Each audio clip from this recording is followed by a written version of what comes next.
Hi friends, Assalamu alaikum. Welcome back to Rahima channel. இன்றைக்கி பார்த்தீங்கன்னா எங்கள் வீட்டில் டின்னருக்கு என்ன சமைச்சோம்ன்றது தான் உங்களோட ஷேர் பண்ணிக்கிறேன். நான் இதுக்கு முதல் இந்த தட்டுலே வரியா வீடியோவில் உங்களோட ஷேர் பண்ணியிருந்தேன். நாங்கள் வந்து இடியாப்பம் செஞ்சுட்டு அந்த பேலன்ஸிக்கிட்ட டோ வச்சு தான் வந்து நாங்கள் தட்டுலே வரியா செஞ்சோம்னு சொல்லி, அப்போ அதுக்கு முதல் நாள் இடியாப்பம் செஞ்ச வீடியோ தான் இது. நாங்கள் எடுத்துக்கிறேன் பாருங்கள், ஸ்டீம்ட் வீட் ஃப்ளோர். மோஸ்ட்லி வந்து நாங்கள் இடியாப்பம் செய்ய போல் இது தான் ப்ரிஃபர் பண்ணுவோம். அரிசிமா இடியாப்பமும் மீக்குது தான். அரிசிமா இடியாப்பத்தை விட இந்த ஸ்டீம்ட் வீட் ஃப்ளோர் வந்து சாஃப்டான இடியாப்பம் ஆயிக்கும். எப்படியும் எங்களுக்கு மோஸ்ட்லி கிளம்புல வந்து இந்த இடியாப்பம் சாப்பிட்றவங்க தான் கூட. அரிசிமா இடியாப்பம் சாப்பிட்றது கொஞ்சம் குறவு தான், அது கொஞ்சம் ஹார்டாகவும் இருக்கும். இது நல்லா சாஃப்டாக இருக்கும். அப்போ நான் இந்த டோ வந்து எப்படி செய்கிறேன்னு சொல்லி என்னோட தட்டுலேவரியா வீடியோலையும் ஷேர் பண்ணிக்கிறேன். எதுக்கும் இன்னொரு தடவை உங்களோட இதுலேயும் ஷேர் பண்ணிக்கொள்கிறேன். நான் 1 கிலோ மாவு தான் வந்து அன்றைக்கு எடுத்திருந்தேன். எனக்கு 2 ரெசிபிஸ் செய்ய இருந்ததால் பார்த்திங்கன்னா உப்பு வந்து ஒரு 2 கரண்டி மாதிரி சேர்த்திக்கிறேன். அதோடைய வந்து நல்லா கொதிக்க வைக்கிற சுடு தண்ணி ஊற்றி தான் வந்து இந்த மாவை கிளறணும். அந்த பெக்கெட்லேயே வந்து உங்களுக்கு கொடுத்திருப்பாங்க, நீங்கள் எடுக்கிற பிராண்டை பொறுத்து அந்த பெக்கெட்லேயே கொடுத்திருப்பாங்க நீங்கள் 1 கிலோவுக்கு வந்து எவ்வளோ தண்ணி சேர்க்கணும்னு சொல்லி. இப்போ எங்களோட பெக்கெட்டில் வந்து எங்களுக்கு 1 லிட்டர் மாதிரி தான் தண்ணின்னு சொன்னாங்க. ஆனாலுமே எங்களுக்கு ஒரு 1.5 லிட்டர்ஸ் தண்ணி தேவைப்பட்டுச்சு மாவை சரியாக பதமாக எடுக்கிறதுக்கு. பார்த்திங்கன்னா உங்களுக்கு விளங்கும், மாவு வந்து சாஃப்டாகவும் மீக்கணும், அதே நேரம் கையில் ஒட்டையும் கூடாது. இந்த மாதிரி ஒரு பதம் உங்களுக்கு பார்க்க போல் விளங்குதாய்க்கும். அந்த பதத்துக்கு தான் மாவு இருக்கணும். ஃபஸ்ட் டைம் செய்கிறவங்களுக்கு கொஞ்சம் இது கஷ்டமாக இருக்கும். இது நீங்கள் ஒரு 2-3 டைம்ஸ் செய்ய போல் வந்து உங்களுக்கு அதில் பதமும் அந்த செய்யக்கூடிய மாதிரி அந்த மாவோட திக்னஸும் வந்து உங்களுக்கு தானாகவே விளங்கும். பார்த்திங்கன்னா நான் வந்து இடியாப்பம் தட்டு எல்லாம் வந்து நல்லா ஆயில் பூசி வந்து ரெடி பண்ணி வைக்க போகிறேன். நீங்கள் இதுக்கெல்லாம் வந்து ஒரு டிஷ்யூவால் ஆயிலில் தொட்டு வந்து தேய்ச்சிங்கன்னு சொன்னால் உங்களுக்கு ஈஸியாக இடியாப்பம் எல்லாம் கலண்டு வரும். நிறைய பேர் வந்து பிளாஸ்டிக் தட்டு யூஸ் பண்ணுவீங்க. அப்படி யூஸ் பண்ணுறவங்களும் இல்லாமல் இந்த மாதிரி வட்டியால் அந்த மாதிரி செஞ்ச இந்த இடியாப்ப தட்டு யூஸ் பண்ணுறா வந்து அதை கழுவணும். காய வச்சு வந்து தட்டினீங்கன்னா அதில் இருக்கிற அந்த இடியாப்பம் எல்லாம் வந்து வந்துடும். கழுவினா வந்து அது குயிக்காக இது ஃபங்கஸ் ஆகிடும். பார்த்திங்கன்னா இடியாப்பத்துக்கு வந்து நாங்கள் ஒரு முட்டை ஆனம் ஒன்று எக் கிரேவி ஒன்று செய்வோம் தான் ரெடி பண்ணிக்கிறேன். பார்த்திங்கன்னா ஒரு 1.5 பாதி வெங்காயம், ஒரு 2 பச்சை கொச்சிக்காய், ஒரு தேசிக்காய் சைஸ் தக்காளி, கருவேப்பிலை, ரம்பை. இப்போ இது எல்லாமே வந்து நாங்கள் கிரேவி செய்யக்கூடிய அந்த பாத்திரத்தில் போட்டுட்டு அதில் வந்து 1/2 டீஸ்பூன் வந்து மஞ்சள்தூள், சில்லி ஃப்ளேக்ஸ் பார்த்திங்கன்னா 1 டீஸ்பூன் சேர்த்திக்கிறேன். அதோடைய வந்து உப்பு 1 டீஸ்பூன். உங்களோட டேஸ்ட்டுக்கு ஏற்ற மாதிரி நீங்கள் உப்பு சேர்த்துக்கோங்க. அதோடைய பார்த்திங்கன்னா மாசி வந்து நல்லா இந்த காட்டிக்கிற மாதிரி துண்டு மாசி வந்து 1 கரண்டி சேர்த்திக்கிறேன். இது ஆப்ஷனல் தான், உங்களுக்கு விருப்பமெண்டா சேர்த்துக்கோங்க, விருப்பம் இல்லாட்டி வந்து இது ஆப்ஷனல் தான். அதோடைய வந்து நாங்கள் இந்த கிரேவி செய்கிறதுக்கு வந்து தேங்காய் பால் தான் முக்கியமாக தேவை. நான் வந்து இந்த ரெடிமேட் மில்க் தான் யூஸ் பண்ணிக்கிறேன். நீங்கள் வந்து தேங்காய் பாலில் செய்கிறீங்க சொன்னால் நீங்கள் 2ஆவதுக்கும் 3ஆவதுக்கும் எடுக்கக்கூடிய பாலை வந்து இந்த டைமில் சேர்த்துக்கோங்க. அந்த பால் வந்து கொஞ்சம் திக்னஸில் குறவாக தானே இருக்கும். 2ஆவதுக்கும் 3ஆவதுக்கும் எடுக்கக்கூடிய பால், அந்த பாலை சேர்த்து தான் ஃபஸ்ட்டுக்கு வந்து இந்த வெங்காயம் தக்காளி எல்லாத்தையும் மிக்ஸ் பண்ணி நாங்கள் போட்ட ஸ்பைசஸ் எல்லாம் மிக்ஸ் பண்ணிக்கோங்க. அதோடைய வந்து கொச்சிக்காய் தூள் வந்து ஒரு 1/2 டீஸ்பூன் சேர்த்திக்கிறேன் கலருக்கு. பார்த்திங்கன்னா இன்றைக்கி நாங்கள் ஒரு 9 முட்டை மாதிரி எடுத்துக்கிறோம். அதோடைய வந்து இடியாப்பம் மாவு வந்து நல்லா ஆறினத்துக்கு போகிறோம் அந்த இது மாதிரி கொஞ்சம் நல்லா அடித்து பிசைஞ்சிக்கோங்க, அப்போ தான் சாஃப்டாக வரும்.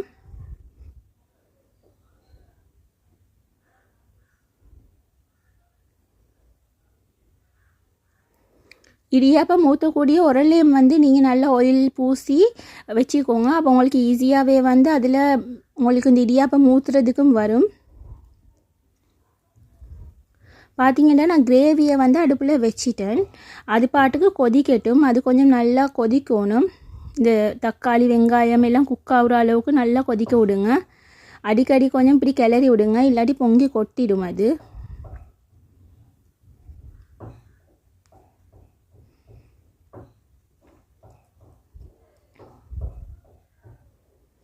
இது வந்து அரிசி மாவு ஊற்ற போப்பில் வந்து எங்களுக்கு குயிக்காக ஊற்றலும் தானே, அது நல்லா சாஃப்டாக இருக்கும், அதோடு எங்களுக்கு ஈஸியாக ஊற்றுறதுக்கும் வரும்.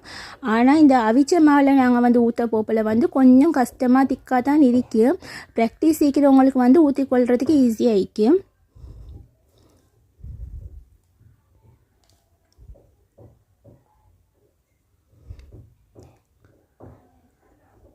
எங்களோட இடியாப்பம் தட்டும் பெருசுன்றதால வந்து எங்களோட ஒரு இடியாப்பமுமே வந்து பெருசாக தான் நீக்கும், நல்லா ஃபில்லிங்காக ஆயிக்கும். பார்த்தீங்கன்னா அதெல்லாம் ஸ்டீமரில் இந்த மாதிரி அடுக்கி கொள்ளணும்.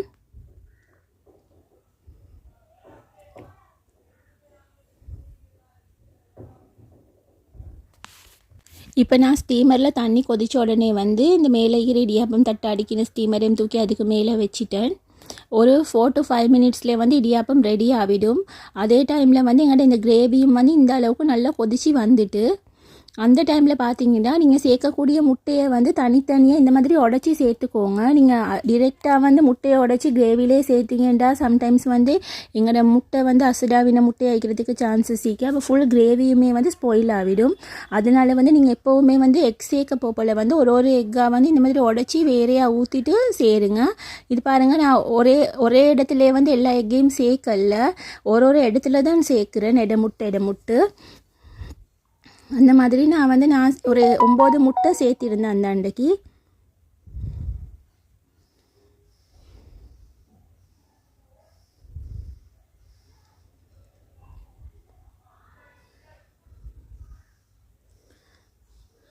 இந்த மாதிரி வந்து நீங்கள் முட்டையெல்லாம் சேர்த்ததுக்கு பிறகு வந்து ஸ்பூன் யூஸ் பண்ணி வந்து இந்த கிரேவியை வந்து நீங்கள் கிளறக்கூடாது.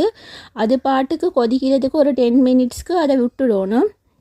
ஒரு 10 மினிட்ஸ்க்கு வந்து அது நல்லா குக் ஆகும். அந்த எக் வந்து நீங்கள் ஸ்பூனை போட்டிங்கன்னா எக் உடஞ்சி எல்லா இடத்துலையும் கலந்து பட்டுரும். பார்த்திங்கன்னா நான் ஒரு மூடியை போட்டு குக் பண்ணுறேன். இங்கே பார்த்திங்கன்னா 4 to 5 மினிட்ஸில் வந்து எங்கள் இடியாப்பம் ரெடி ஆகிட்டு,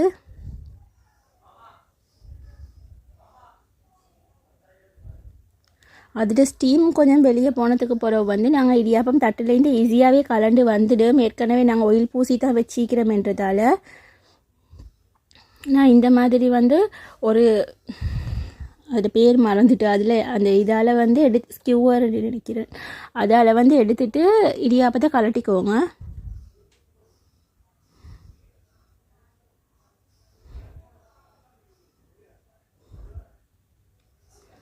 நல்லா இந்த மாதிரி ஆவி போனதுக்கு பிறகு வந்து உங்களுக்கு இடியாப்பத்தை ஈஸியாக கலட்டி எடுக்கலும் அதில் இருந்து. இது வந்து அவிச்ச கோதுமை இடியாப்பம்ன்றதால வந்து நல்லா சாஃப்டாக ஈக்கும், குயிக்காக உடைய பார்க்கும். அதனால் வந்து நீங்கள் இதோட ஹேண்டில் பண்ண போல் வந்து பார்த்து சாஃப்டாக தான் ஹேண்டில் பண்ணணும். உங்களுக்கு பார்த்தா விலங்கு மேலே இடியாப்பம் எவ்வளோ சாஃப்டாக ஈக்குதுன்னு சொல்லி. அதோட வந்து எனக்கு கிரேவியும் ரெடி ஆகிட்டு ஒரு 10 மினிட்ஸ்க்கு பிறகு வந்து பார்த்திங்கன்னா வந்து இந்த எக்கெல்லாம் நல்லா குக் ஆகிட்டு உங்களுக்கு பார்த்தாலே விளங்கும். ஒரு எக் வந்து தனித்தனியாக இருக்குது குக் ஆகி. இந்த அளவுக்கு கொதித்து வந்ததுக்கு பிறகு வந்து நீங்கள் ஃபர்ஸ்ட் பால் எடுத்து வச்சுப்பீங்க தான், நல்லா திக்கான பால், அது சேர்த்துக்கோங்க.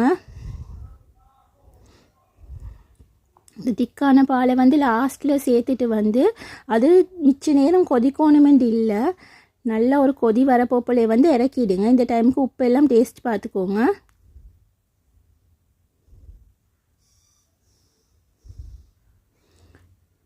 இடியாப்பத்துக்கு வந்து பர்ஃபெக்டாக இருக்கும் இந்த கிரேவி வந்து. கட்டாயம் வந்து இதை ட்ரை பண்ணி பாருங்கள், எல்லோரும் ட்ரை பண்ணி பார்த்துட்டு எப்படி இருந்துச்சுன்னு சொல்லுங்கள். பார்த்திங்கன்னா வந்து நான் இடியாப்பம் உரலில் போட்டு தான் இடியாப்பம் ஊற்றினேன். அதோடைய வந்து புள்ளியோளுக்கு கொஞ்சம் வந்து அந்த புட்டுட அந்த ஓல் வந்து கொஞ்சம் பெருசாகிக்கும் அந்த இடியாப்பம் உரலில் சேர்க்கக்கூடிய தட்டில். அதில் வந்து கொஞ்சம் திக்காக இது புட்டும் ஊற்றி எடுத்தேன் அதிலேயே இடியாப்ப தட்டிலேயே. இது வந்து புளியோல் நூடுல்ஸ் மாதிரி சுட்டி விரும்பி சாப்பிடுவாங்க எங்கள் வீட்டில் பெரியவங்களுக்கு எல்லாம் வந்து இடியாப்பம் பிடிக்கும், புளியோலுக்கு வந்து புட்டு தான் பிடிக்கும். அதோடு எங்களோட மகதி வந்து எக்கும் சாப்பிட மாட்டார், அவருக்கு அந்த அன்றைக்கு பீஃப் கிரேவி இருந்துச்சு.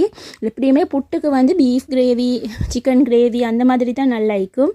இடியாப்பத்துக்கு தான் வந்து அந்த எக் கிரேவி நல்லா இருக்கும். அதோடைய வந்து மகதிக்கு தான் இது ஊட்டி விட்டு கொண்டு இருக்கிறேன். பார்த்தீங்கன்னா நான் அவருக்கு கேட்டேன், நீங்கள் உங்களோட கையால் சாப்பிட்றீங்களாண்டா, அதுக்கு தான் ஏழான்றாரு. அவருக்கு எப்போவுமே அந்த வீட்டில் ஒரு பிள்ளைன்றதால வந்து அவருக்கு ஊட்டி விட்டே பழவிட்டு அவர் அப்படித்தான் வந்து ஆசைப்படுவார் அவரை ஊட்டி விடணுமெண்டு.